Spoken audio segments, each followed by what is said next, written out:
मन सुंदर के आगे के एपिसोड में कहानी अब एक बेहद खतरनाक मोड़ लेने वाली है। लेकिन उससे पहले पिछले घटनाक्रम में जो हुआ उसे समझना बहुत जरूरी है। दरअसल विषकन्या के प्रभाव की वजह से आराध्या के स्पर्श का असर प्रथम तक पहुंच जाता है। प्रथम की हालत बिगड़ने लगती है और परिवार के सामने एक बहुत बड़ा संकट खड़ा हो जाता है। आराध्या यह देखकर पूरी तरह टूट जाती है, लेकिन वह हार नहीं मानती। वह साफ कह देती है कि अगर प्रथम को बचाने के लिए उसे विषकन्या के सामने खड़ा होना पड़े तो वह पीछे नहीं हटेगी। आराध्या के सामने अब सिर्फ एक ही मकसद है, प्रथम को बचाना। इसी वजह से आने वाले एपिसोड में आराध्या और विषकन्या के बीच जबरदस्त टक्कर देखने को मिलने वाली है।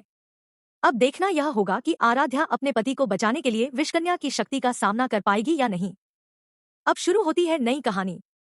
दूसरी तरफ दादी जी को भी समझ आ चुका है कि आराध्या के ऊपर विषकन्या का प्रभाव काफी बढ़ चुका है। दादी जी पूरे परिवार को एक साथ बुलाती हैं और कहती हैं कि अब घर में विशेष पूजा करनी होगी। उनका मानना है कि इस पूजा के जरिए आराध्या पर पड़े नकारात्मक प्रभाव का सच सामने आ सकता है। दादी जी आराध्या को अलग से बुलाकर समझाती हैं कि जब पूजा शुरू हो तो उसे भी परिवार के साथ बैठना होगा। आराध्या दादी जी की बात मान लेती है। कुछ ही देर बाद पूरा परिवार पूजा के लिए एक जगह बैठ जाता है। दादी जी धार्मिक ग्रंथ निकालती हैं और पूजा शुरू कर देती हैं। शुरुआत में वातावरण बिल्कुल शांत होता है। सभी लोग श्रद्धा से पूजा में बैठे होते हैं, लेकिन तभी धीरे धीरे माहौल बदलने लगता है। ऐसा महसूस होता है जैसे घर में मौजूद नकारात्मक शक्तियां पूजा के प्रभाव से पीछे हट रही हों। और यही बात विषकन्या को बिल्कुल पसंद नहीं आती। विषकन्या ने बनाई नई चाल। विषकन्या चाहती है कि आराध्या पूजा में शामिल ही न हो। वह आराध्या को रोकने की कोशिश करती है, लेकिन आराध्या पूजा में बैठने के लिए आगे बढ़ती है। तभी विषकन्या उसे रोकने का इशारा करती है, लेकिन प्रथम आराध्या को रोकने के बजाय उसे पूजा में बैठा देता है। विषकन्या यह देखकर अंदर ही अंदर बेहद गुस्सा हो जाती है। उसे लगता है कि अगर पूजा चलती रही तो आराध्या पर उसका प्रभाव कमजोर पड़ सकता है। इसलिए वह अपनी अगली चाल चलने का फैसला करती है। अचानक घर में छा गया अंधेरा। पूजा शुरू हुए कुछ ही मिनट हुए होते हैं, तभी अचानक पूरे घर की लाइट बंद हो जाती है। एक पल के लिए सब कुछ अंधेरे में डूब जाता है। परिवार के लोग घबरा जाते हैं।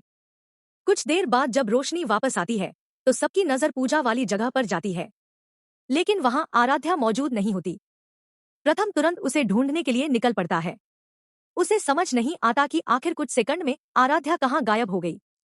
आराध्या के सामने विषकन्या का बड़ा खुलासा। दूसरी तरफ आराध्या अपने कमरे में पहुंच चुकी होती है।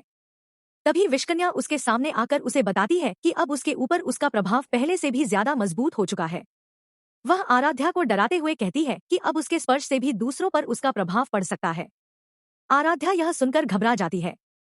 उसे डर लगता है कि अगर उसने गलती से प्रथम को छू लिया तो उसकी परेशानी और बढ़ सकती है। विषकन्या इसी डर का फायदा उठाना चाहती है। वह चाहती है कि आराध्या खुद प्रथम से दूर हो जाए, लेकिन आराध्या के मन में सिर्फ प्रथम को बचाने की बात होती है। प्रथम को बचाने के लिए आराध्या का फैसला।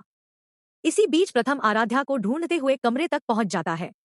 वह आराध्या को परेशान देखकर उसके पास जाने लगता है। आराध्या उसे रोकती है और कहती है कि वह उसके करीब न आए, लेकिन प्रथम उसकी बात नहीं मानता। वह